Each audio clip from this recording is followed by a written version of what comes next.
Halo teman-teman, apa kabar hari ini? Semoga selalu sehat dan diberkahi. Sebelum ceritanya dimulai, jangan lupa like, subscribe, dan aktifkan lonceng notifikasi agar tidak ketinggalan cerita berikutnya. Tulis juga nama dan asal kota kalian di kolom komentar.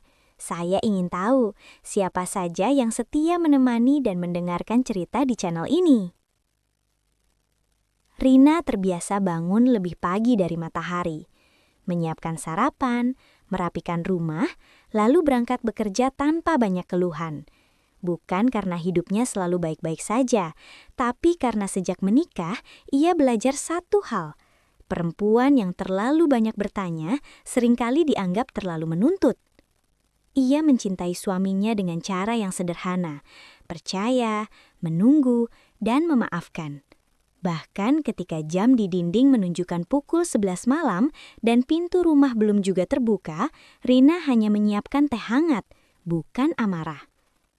Lembur lagi, tanyanya setiap kali sang suami akhirnya pulang dengan suara yang selalu dibuat selembut mungkin.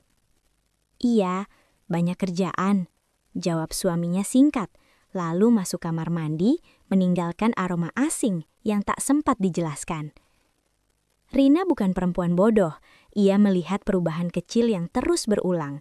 Ponsel yang kini selalu dibawa ke kamar mandi, notifikasi yang cepat dihapus, senyum yang muncul saat menatap layar, tapi jarang lagi diberikan padanya. Curiga itu datang, tapi Rina menelannya bulat-bulat.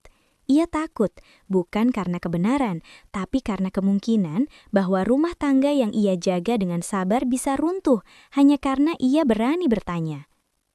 Ia memilih diam, bukan karena tidak peduli, tapi karena terlalu peduli. Di malam-malam sepi, Rina sering duduk di tepi ranjang, menunggu suaminya tertidur lebih dulu. Ia menatap punggung pria yang dulu berjanji akan setia sambil bertanya dalam hati, apakah semua istri memang harus belajar kuat sendirian? Namun setiap pagi, ia kembali tersenyum. Menyuguhkan kopi, mengucap doa, dan berpura-pura bahwa semua baik-baik saja. Karena bagi Rina, mempertahankan rumah tangga terasa lebih penting daripada memperjuangkan perasaannya sendiri. Ia tidak tahu bahwa diamnya hari ini sedang menyiapkan badai untuk esok hari.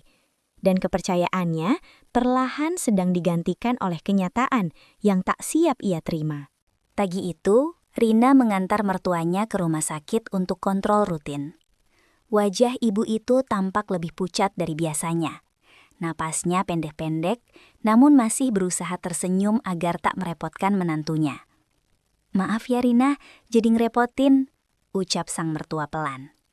"Enggak Bu, memang sudah kewajiban Rina," jawabnya sambil menyalakan mesin mobil. Sepanjang perjalanan, Rina lebih banyak diam. Pikirannya masih dipenuhi kegelisahan yang tak pernah ia ucapkan. Tentang suami yang makin jarang di rumah, tentang perasaan asing yang akhir-akhir ini sering singgah di dadanya.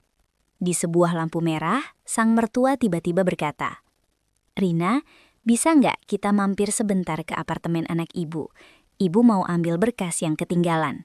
Katanya penting buat kerjaannya." Rina terdiam sesaat. Ia tahu suaminya memang menyewa apartemen kecil dekat kantor, alasan yang selama ini diterimanya tanpa banyak tanya. "Oh, iya Bu, nanti kita mampir," jawab Rina meski dadanya terasa sedikit mengencang. Mobil kembali melaju. Hati Rina mulai gelisah tanpa alasan yang jelas. Ada firasat yang tak bisa ia jelaskan, tapi ia memilih menepisnya. Ia meyakinkan diri bahwa ini hanya kecemasan berlebihan dari seorang istri yang terlalu sering menunggu. Saat mobil berhenti di depan gedung apartemen, Rina membantu mertuanya turun. Lorong panjang terasa lebih sunyi dari yang seharusnya. Setiap langkah seperti makin berat, seolah ada sesuatu yang menahannya untuk terus maju. Ibu lupa nomor unitnya, tapi anak ibu bilang lantai 7, kata sang mertua. Mereka naik lift bersama. Rina menatap pantulan dirinya di dinding besi, wajah yang tampak lelah tapi masih berusaha tegar. Di depan pintu unit itu, sang mertua mengeluarkan kunci cadangan. Tangannya sedikit gemetar. Biasanya anak ibu nggak keberatan ibu masuk, gumamnya, lebih pada diri sendiri. Rina berdiri di belakang, jantungnya berdetak semakin cepat tanpa ia tahu sebabnya. Kunci diputar, pintu mulai terbuka. Dan tanpa Rina sadari, langkah kecil yang ia ambil hari itu bukan sekedar mampir biasa. Itu adalah langkah menuju rahasia yang selama ini disembunyikan rapat-rapat oleh orang yang paling ia percaya. Rahasia yang sebentar lagi akan mengubah hidup mereka bertiga. Pintu itu terbuka perlahan, disertai bunyi engsel yang pelan namun terasa sangat keras di telinga Rina. Untuk sesaat, tak ada siapapun yang bergerak. Di dalam ruangan itu, suaminya berdiri dengan wajah terkejut. Sementara di sampingnya ada seorang perempuan yang buru-buru merapikan pakaiannya. Jarak di antara mereka terlalu dekat untuk disebut kebetulan. Rina tidak berteriak, tidak menangis, tidak juga bertanya. Matanya hanya menatap, kosong, seperti seseorang yang baru saja kehilangan sesuatu, tapi belum mengerti apa yang sebenarnya hilang. Di belakangnya, tubuh sang mertua tiba-tiba melemah. Tangannya mencengkeram lengan Rina, gemetar hebat, seolah kakinya tak lagi sanggup menopang kenyataan yang baru saja ia lihat. "Ya Allah," bisik sang ibu lirih. Suaranya pecah oleh tangis yang tertahan. Suaminya mencoba melangkah maju. "Rina, ini bukan..." Tapi kalimat itu tak pernah selesai, karena tak ada lagi kata yang bisa mengubah apa yang sudah terlihat jelas. Perempuan itu menunduk, wajahnya pucat. Matanya tak berani bertemu dengan siapapun. Ia seperti ingin menghilang dari ruangan itu secepat mungkin. Rina masih berdiri di tempatnya. Hatinya seakan membeku. Yang paling menyakitkan bukan hanya pengkhianatan itu sendiri, tapi kenyataan bahwa semua kecurigaan yang selama ini ia telan sendirian ternyata benar. Tangis sang mertua akhirnya pecah. Ia memukul dada sendiri pelan, penuh penyesalan. "Ibu salah. Ibu gagal mendidik kamu," ucapnya terisak, lebih pada dirinya sendiri daripada pada anaknya. Suaminya berusaha mendekati ibunya, tapi sang ibu justru menjauh, seolah tak sanggup lagi menatap wajah anak yang selama ini ia banggakan. Dan di antara semua suara yang pecah di ruangan itu, Rina justru terdiam paling lama. Bukan karena ia kuat, tapi karena ia terlalu lelah untuk bahkan sekadar menangis. Dalam 1 detik, rumah tangga yang ia pertahankan dengan diam dan sabar runtuh di depan matanya, disaksikan oleh ibu yang melahirkannya dan perempuan yang menjadi sebab kehancurannya. Pintu itu memang terbuka, tapi yang benar-benar tertutup hari itu adalah kepercayaan Rina pada suaminya sendiri. Tangis sang ibu semakin menjadi.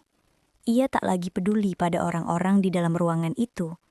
Kakinya melemas dan ia terduduk di kursi dekat pintu, menutup wajahnya dengan kedua tangan yang keriput oleh usia dan pengorbanan. "Ibu salah, ibu gagal," isaknya lirih namun penuh luka. Bukan kemarahan yang keluar dari hatinya, melainkan rasa bersalah yang begitu besar. Ia merasa seolah semua ini adalah akibat dari caranya membesarkan anaknya, dari doa-doa yang mungkin kurang sungguh-sungguh, dari didikan yang mungkin terlalu memanjakan. Rina berlutut di depan mertuanya, refleks memegang tangan ibu itu. "Bu, jangan bilang begitu." Namun sang ibu justru menggenggam tangan Rina lebih erat, seakan takut jika menantunya akan pergi setelah kejadian itu. "Maafkan ibu, Nak. Maafkan ibu. Harusnya kamu dapat suami yang lebih baik," katanya terbata-bata. Kalimat itu menusuk hati Rina lebih dalam dari pengkhianatan itu sendiri. Karena di balik semua yang terjadi, justru ibu inilah yang paling memikirkan perasaan Rina. Suaminya berdiri tak jauh dari mereka. Wajahnya tertunduk. Untuk pertama kalinya, ia tak lagi tampak sebagai pria dewasa yang merasa benar, melainkan anak kecil yang tertangkap melakukan kesalahan besar di depan ibunya sendiri. "Ibu, ini salah saya," ucapnya pelan. Namun sang ibu menggeleng keras. "Kalau kamu salah, berarti ibu juga gagal membesarkan kamu," jawabnya sambil terisak. Rina hanya bisa menunduk. Hatinya hancur oleh dua rasa sekaligus, oleh pengkhianatan suaminya dan oleh kasih seorang ibu yang bahkan di tengah luka masih memikirkan orang lain lebih dulu daripada dirinya sendiri. Tangis di ruangan itu bukan lagi tentang marah, bukan tentang pertengkaran, tapi tentang penyesalan yang datang terlambat. Dan di antara semua yang hadir, hanya sang ibu yang berani mengakui bahwa luka ini bukan hanya milik seorang istri, tapi juga milik seorang ibu yang merasa kehilangan anaknya sendiri karena kesalahan yang ia perbuat. Setelah tangis sang ibu mulai mereda, suaminya akhirnya memberanikan diri berbicara. Suaranya bergetar, bukan hanya karena takut, tapi karena ia tahu apapun yang ia katakan tak akan pernah cukup untuk menghapus apa yang telah terjadi. "Rina, dengarkan dulu ya," katanya pelan. "Ini nggak seperti yang kamu pikir." Rina menatapnya tanpa ekspresi. Tatapan itu bukan marah, bukan juga benci. Hanya kosong, seperti seseorang yang sudah terlalu lelah untuk bereaksi. "Aku cuma lagi banyak tekanan. Kerja, pikiran, semuanya numpuk. Kamu juga akhir-akhir ini sibuk. Aku ngerasa sendirian." Lanjutnya, seolah sedang menyusun pembelaan yang sudah lama ia simpan. Kesepian, keadaan, kesalahpahaman. Kata-kata itu jatuh satu persatu, tapi tak ada satupun yang terdengar seperti tanggung jawab. "Jadi, ini salah aku karena nggak cukup ada di rumah?" tanya Rina akhirnya. Suaranya tenang, tapi menusuk. Suaminya terdiam. Ia tak menjawab, tapi keheningan itu justru menjadi jawaban yang paling menyakitkan. Sang ibu kembali menangis kecil di kursinya, menggeleng pelan, seolah tak sanggup lagi mendengar alasan yang hanya memperkecil kesalahan.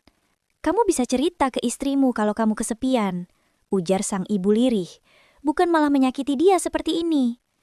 Perempuan itu yang sejak tadi berdiri di sudut ruangan, akhirnya mengambil tasnya. Wajahnya penuh rasa bersalah, namun juga ingin cepat pergi. Ia sadar keberadaannya di sana hanya memperpanjang luka yang sudah terlalu dalam. Rina menyadari sesuatu saat itu, bahwa penjelasan tidak selalu berarti penyesalan, dan permintaan maaf tidak selalu berarti perubahan. Yang hancur bukan hanya kesetiaan, tapi rasa aman yang selama ini ia pegang erat sebagai istri. "Aku nggak butuh alasan," ucap Rina pelan. "Aku cuma butuh kamu jujur sejak awal." Suaminya menunduk. Untuk pertama kalinya, tak ada lagi pembelaan yang keluar dari mulutnya. Rina menarik napas panjang. Di dalam hatinya, ada satu kesimpulan pahit yang akhirnya ia terima. Tidak semua luka bisa disembuhkan dengan penjelasan, dan tidak semua kesalahan bisa ditebus dengan kata maaf. Kepercayaan, sekali runtuh, tak pernah benar-benar bisa kembali seperti semula. Perempuan itu berdiri beberapa detik di dekat pintu, menggenggam tasnya erat-erat, seolah sedang menimbang apakah ia harus mengatakan sesuatu atau tidak.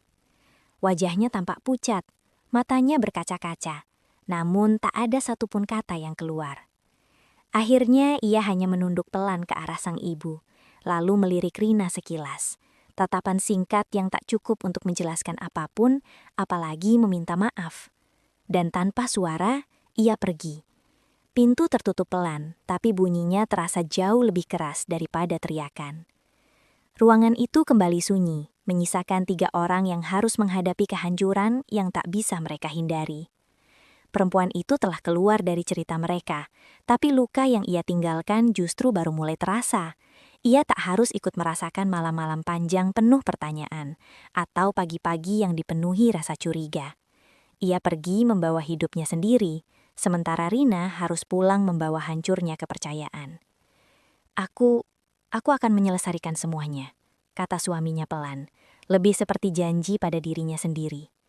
Tapi Rina tahu tak ada yang bisa benar-benar diselesaikan dari peristiwa seperti ini. Yang ada hanyalah sisa-sisa yang harus dipungut dan rasa yang harus ditanggung sendiri. Sang ibu kembali terdiam, matanya menatap lantai, seakan melihat bayangan masa lalu ketika anaknya masih kecil, belum mengenal dusta, belum mengenal cara melukai hati orang lain. Perempuan itu memang hanya datang sebentar dalam hidup mereka, namun kehadirannya cukup untuk mengguncang fondasi sebuah rumah tangga. Ia pergi tanpa membawa apapun selain tas kecil dan langkah tergesa. Tapi yang ia tinggalkan adalah jarak yang kini membentang di antara suami, istri, dan seorang ibu yang merasa kehilangan anaknya sendiri. Rina berdiri perlahan, Dadanya terasa kosong, bukan karena tak ada rasa, tapi karena terlalu banyak rasa yang bercampur hingga ia tak tahu lagi mana yang harus ia pegang. Dalam hatinya, ia sadar, orang yang paling mudah pergi seringkali bukan yang paling menderita. Dan orang yang paling setia justru yang harus belajar paling lama untuk memaafkan atau melepaskan. Perjalanan pulang terasa lebih panjang dari biasanya. Tak ada percakapan, tak ada suara radio. Hanya deru mesin mobil yang menembani pikiran masing-masing. Rina menatap jalan tanpa benar-benar melihat. Pikirannya tertinggal di apartemen itu, di pintu yang terbuka, di kenyataan yang tak bisa lagi ia pura-pura tak tahu. Sesampainya di rumah, semuanya tampak sama. Sofa di ruang tamu, foto pernikahan di dinding, sepatu suaminya di rak dekat pintu. Tak ada yang berubah secara kasat mata, tapi bagi Rina, rumah itu tak lagi terasa seperti tempat pulang. Ia tetap menyiapkan teh untuk mertuanya, tetap membantu membawakan tas ke kamar, tetap bersikap sopan seperti biasa. Tapi gerakannya seperti otomatis, tanpa hati yang ikut bekerja. Sang mertua lebih banyak diam sejak kejadian itu. Ia sering duduk di sudut ruang tamu dengan tatapan kosong, atau menghabiskan waktu lebih lama di kamar, seperti ingin bersembunyi dari rasa bersalah yang terus menghantuinya. Beberapa kali ia memandang Rina dengan mata berkaca-kaca, seolah ingin berkata banyak, tapi tak tahu harus mulai dari mana. "Rina?" panggilnya suatu sore. Rina menoleh, tersenyum tipis. "Iya, Bu." Namun senyum itu tak sampai ke matanya. Sang ibu akhirnya hanya menggeleng pelan. "Nggak apa-apa, Ibu cuma minta maaf ya, Nak." Rina mengangguk, menahan getar di dadanya. Ia tak tahu harus menghibur atau justru meminta dihibur. Semua terasa serba salah. Sementara itu, suaminya mencoba lebih banyak berada di rumah. Ia berbicara lebih lembut, membantu pekerjaan kecil, berusaha menunjukkan perhatian yang selama ini mungkin terlewat. Namun bagi Rina, semua itu terasa terlambat. Ia masih menjalani perannya sebagai istri, masak, membersihkan rumah, menyiapkan kebutuhan suami. Tapi di dalam dirinya ada jarak yang semakin melebar. Jarak antara apa yang ia lakukan dan apa yang ia rasakan. Di malam hari, ia sering terbangun dan menatap langit-langit kamar, bertanya dalam hati, apakah bertahan berarti harus terus menyakiti diri sendiri? Rumah itu kini dipenuhi 3 orang yang sama-sama terluka, namun tak ada satupun yang benar-benar tahu bagaimana cara saling menyembuhkan. Dan di antara mereka, Rina yang paling terlihat kuat, justru yang paling pelan-pelan menjauh. Sejak hari itu, suami Rina mulai berubah. Ia pulang lebih cepat, jarang lagi memegang ponselnya di depan Rina, dan lebih sering menawarkan bantuan untuk hal-hal kecil yang dulu tak pernah ia lakukan. Ia membuatkan teh, menanyakan apakah Rina sudah makan, bahkan sesekali mengajaknya bicara tentang hal-hal sepele, seolah ingin mengembalikan suasana yang dulu pernah ada. "Aku mau perbaiki semuanya, Rin," katanya suatu malam. "Kasih aku kesempatan." Rina hanya mengangguk pelan. Bukan karena yakin, tapi karena ia tak tahu harus menjawab apa. Perhatian itu ada, usaha itu terlihat, tapi rasa aman tak ikut kembali. Setiap kali ponsel suaminya berbunyi, dada Rina tetap mengencang. Setiap kali suaminya terlambat beberapa menit saja, pikirannya kembali dipenuhi bayangan yang tak ingin ia ingat. Ia sadar, luka itu bukan hanya tentang kejadian di apartemen, tapi tentang semua malam saat ia memilih percaya. Sementara di tempat lain, kepercayaan itu sedang dikhianati. Suaminya bisa berubah, tapi ingatan Rina tidak. Suatu sore, sang mertua memegang tangan Rina dengan mata penuh harap. "Kalau masih bisa dipertahankan, Nak, tolong jangan lepaskan rumah tangga ini. Ibu tahu anak ibu salah, tapi ibu percaya kamu perempuan yang kuat." Rina tersenyum kecil. Ia tahu ibu itu tulus, tapi ia juga tahu Kuat bukan berarti harus terus bertahan dalam luka. Di dalam hatinya, pertanyaan itu semakin sering muncul. Apakah cinta memang cukup jika kepercayaan sudah hancur? Ia tak lagi marah, tak lagi menuntut. Justru disitulah ia takut. Karena saat seseorang berhenti marah, seringkali itu tanda bahwa hatinya mulai lelah untuk berharap. Perubahan suaminya datang, tapi datang terlambat. Dan Rina mulai menyadari, memaafkan mungkin bisa, namun melupakan hampir mustahil. Malam itu, Rina duduk sendiri di kamar, menatap koper kecil yang sejak tadi tak juga ia isi. Bukan karena ia sudah memutuskan untuk pergi, tapi karena ia bahkan belum tahu apa yang sebenarnya ia inginkan. Bertahan terasa menyakitkan, pergi terasa menakutkan. Ia memikirkan semua yang telah ia bangun, rumah, kebiasaan, mimpi sederhana tentang hidup yang tenang. Tapi ia juga memikirkan dirinya sendiri, perempuan yang terlalu lama belajar mengalah sampai lupa bagaimana rasanya dihargai. Ketukan pelan terdengar di pintu. Sang mertua masuk dengan langkah hati-hati, seolah takut mengganggu hati yang sudah rapuh. "Rina, boleh ibu duduk?" tanyanya lembut. Rina mengangguk. Mereka duduk berdampingan dalam diam yang panjang, hingga akhirnya sang ibu yang lebih dulu berbicara. "Kalau kamu mau pergi, ibu akan mengerti," ucapnya dengan suara bergetar. "Dan kalau kamu mau bertahan, ibu juga akan selalu doakan." Air mata Rina jatuh tanpa ia sadari. Rina gak mau bikin ibu sedih. Sang mertua menggeleng cepat. "Kesedihan ibu bukan tanggung jawab kamu, nak.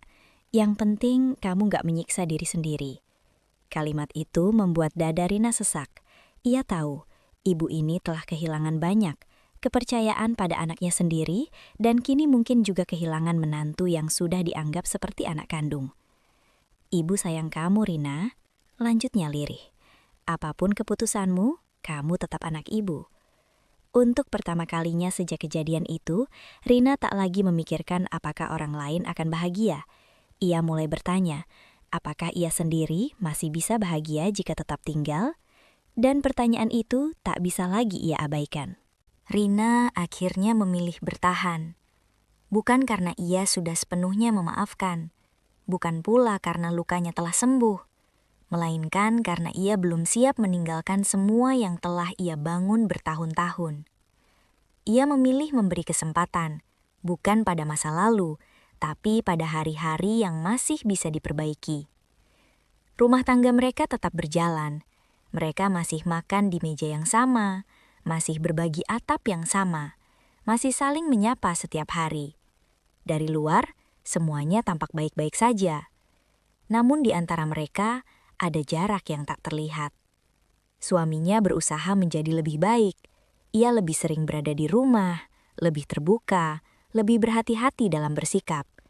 Tapi ia juga tahu, ada bagian dari hati Rina yang tak pernah kembali sejak pintu apartemen itu terbuka. Rina tetap tersenyum, tetap menjalankan perannya sebagai istri.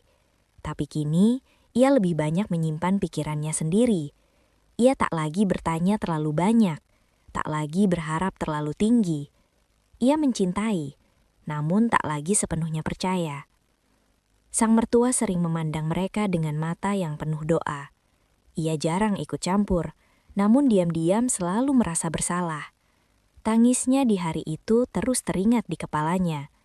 Tangis seorang ibu yang menyadari satu kesalahan anaknya bisa merobohkan rumah yang dibangun dengan begitu banyak kesabaran. Suatu malam, saat rumah telah sepi, Rina duduk sendiri di ruang tamu, menatap foto pernikahannya yang tergantung di dinding. Ia menyadari sesuatu yang sederhana tapi menyakitkan, bahwa tidak semua cinta berakhir dengan perpisahan, dan tidak semua kebersamaan berarti kebahagiaan yang utuh. Mereka masih bersama, namun tidak lagi seperti dulu. Ada cinta, ada tanggung jawab, tapi juga ada luka yang memilih tinggal, tak pergi meski waktu terus berjalan. Dan dari semua yang terjadi, Rina belajar satu hal. Kadang yang menghancurkan rumah tangga bukanlah rahasia besar, melainkan rahasia kecil yang disimpan terlalu lama, hingga akhirnya meledak di saat yang paling tak terduga. Tangis seorang ibu, luka seorang istri, dan penyesalan seorang suami menjadi saksi bahwa kepercayaan, sekali pecah, tak pernah benar-benar bisa disusun kembali seperti semula. Sampai di sini cerita hari ini. Sampai jumpa di cerita berikutnya.